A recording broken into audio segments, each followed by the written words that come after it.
David Von Erich also came to the territory a little bit. David Von Erich stayed with me, and Dusty put him with me because they wanted David to learn to be a heel.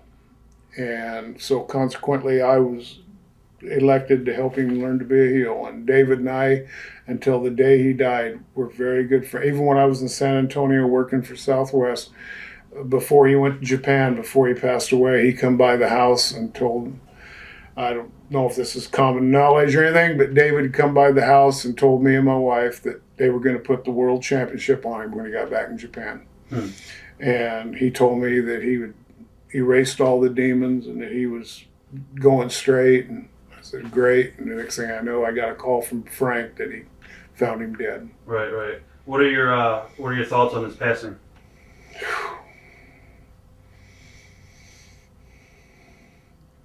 The bastard they had for a father. Want me to get more blunt than that? Definitely. You can talk about Fritz. I ain't got nothing to say about that sorry son of a bitch. He killed 4 good kids. You think the pressure that he put on those to perform? You ever know Fritz Von Erich? He was the biggest asshole in the world. What are your memories of Kevin and Kerry? Did you know those guys? Yes. After David passed away, I called because I couldn't go to the funeral because I was working for Southwest, and back then kayfabe was a big deal.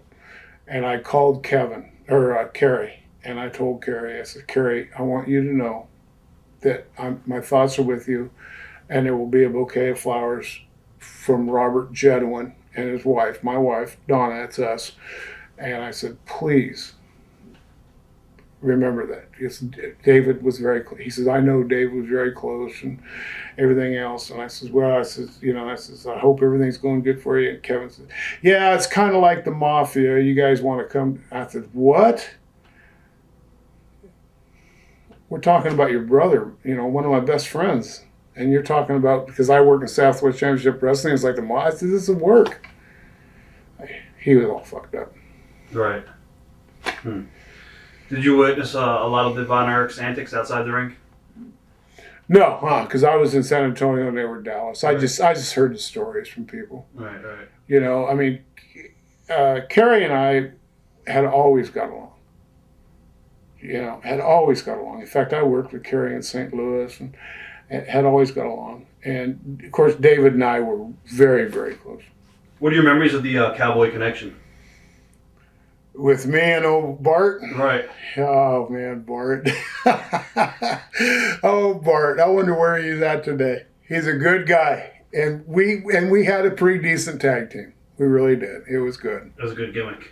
Yeah, it was a good gimmick. It was fun. Now, you actually got to wrestle Dusty and Andre in the Florida territory as well. Oh, God, yes. Yeah, I was kind of married to him a little bit there for a while, but it was fine, because both of them were good, and it was a great time. You had a big series actually with Dusty down in Florida, so. Yeah, I did. In fact, Dusty and I at one time held every record for attendance in every building that wrestling had been in Florida. Wow. Do you remember Hogan at all from the territory days coming through the territory? No, I remember him in Atlanta, Georgia in 1979 when he wanted somebody to help him, and I was his tag team partner there, and Sterling Golden, and we're trying to help him along, and finally got him where he could do a little something. But he's another one that, what the hell, man? They put them all to idiots, don't they? It's just like, tell the old story. One time, Ole Anderson, I think it was Ole, or Ernie Ladd was booking at that time in Atlanta. And Jim Barnett called me in the office. He says, I got a new champion coming. I said, okay, because I'm trying to get a push. Bobby Heenan was my manager. I'm with Bill Eby, a superstar, and Killer Carl Cox, and I'm trying to get a push. And he says, we need you to team up with this guy. This guy looks fantastic, but he can't wrestle a leg. And Everybody does the impression. I said, oh, God.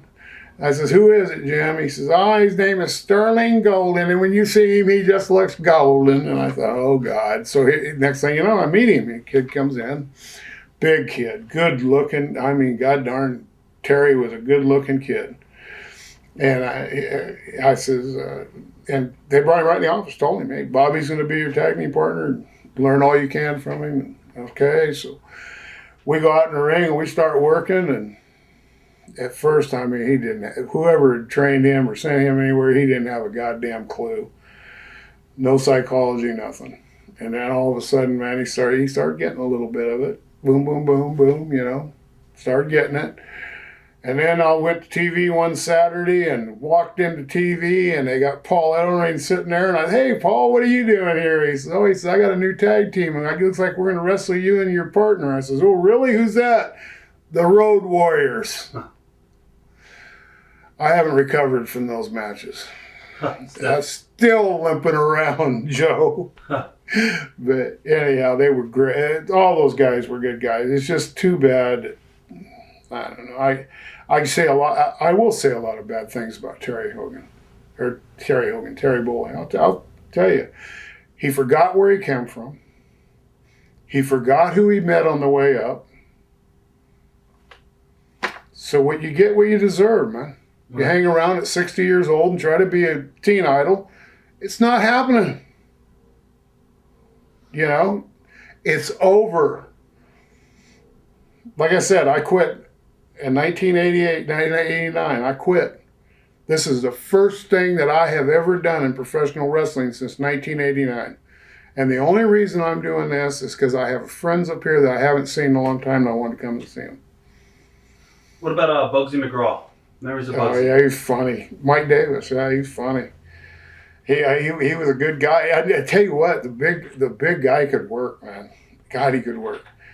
Yeah, enjoyed working with him. He was in Florida with me. How hot was the territory? I mean, it was... Oh, it was hot. We had Ivan Koloff. Ivan Koloff, I don't care what anybody says. That guy was hot when he was a wrestler. I mean, when he was on top as a heel, he was good. We're talking Florida still, right? Yeah. And Muraco. Muraco. I mean, Don Muraco. I go to territory the first week. I got to go to court with Muraco because Muraco knocked the crap out of some guy in Florida in West Palm Beach. And the next week, I got to go to goddamn court with him to testify for him. He ended up having to leave Florida over that deal, but god dang, Don Muraco was a super guy. Gordon Soley, one of the best commentators. Oh, the best. Gordon, I was really lucky. I had, you think about it, I had Gordon Soley, I had Reeser Bowden, I had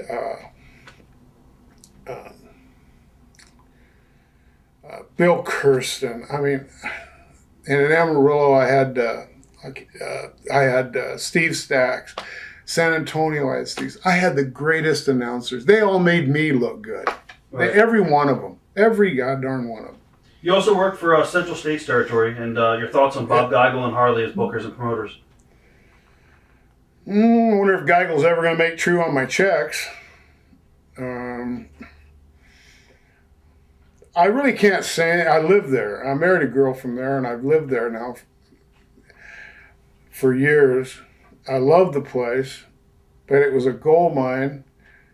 A lot of the guys said that the pay was really bad there. The pay was horrible. They were too busy stealing, you know. And when you steal, you end up how you are. You end up how you are. You know, think about it, you know. And for everybody, the Lord's not going to save you if you were a thief. The Lord's not going to save you if you were a bigot. The Lord's not going to save. So all you boys that are praising the Lord and you're all con artists. Sorry, DiBiase, Blanchard, Watts, grow up. What about Terry Taylor? Your thoughts on working with Terry Taylor in Central States? With Terry Taylor? Yeah, Terry Taylor. Oh, Red Rooster. Terry was a good kid. He was all right. In fact, he come in there and got a pretty good little push and did real well. He was a good-looking kid, young kid out of Georgia, and did real well. Also, Rufus R. Jones? My brother Rufus, yeah. Old Roof. I was with Roof quite a bit, Puerto Rico and there and a couple other places. And Rufus was always a pleasure, always a gentleman, always the ultimate professional. I think J.J. Dillon was teamed with you a little bit. JJ was my manager. Yeah. Yeah, God, he'd probably tell you some bad stories. Huh. Me and old Avalanche Tyler, we used to drink a little too much beer and get a little crazy. We took over a town in Iowa one night. JJ kept saying, no. The mayor gave me the keys to the city, so I kept the bar open until 5 in the morning. And also, I believe Moondog Moretti was there as well. Yeah. Moondog, like I said before, Moondog, he's such a class act, man. He's such a good kid and a class act, and was such an attribute to this business. Now, were you there when Scott Hall came through the territory as a young... When what? Scott Hall came into Central States? Yep. What are your memories of young Scott Hall? Actually, I didn't have a lot of memories of Scott then, but my memories of Scott are when I got ready to retire in Florida. I knew Scott off and on, and I didn't ever get personal with Scott. I didn't know him personally because, him and I didn't work it out together or nothing else. But right. Were you there for when Marty Jannetty and Shawn Michaels came through the territory? Oh, yeah. Yeah. Oh, Shawn. My last match, I worked for WWF. I went in Topeka in Wichita and wrestled at the Coliseum. This is just after I'd worked for Mitch. And I went down there and I worked with Jannetty and Michaels in the Wichita Coliseum when they first started for WWF. And they wouldn't let me do the job for them. They had the guy that I was working with do the job for them. And when we were going out of the ring, Shawn ran up behind me and Marty, and they grabbed me and turned me around and kissed me in front of all the people. Were you there at all when Marty Jannetty and I believe it was Scott Hall got into a fight? Were you there? No, I wasn't there for that. Okay, did you hear about that or? No, but I believe it. I bet Jannetty kicked his ass. Watch thousands of exclusive shoot interviews right now on TitleMatchNetwork.com.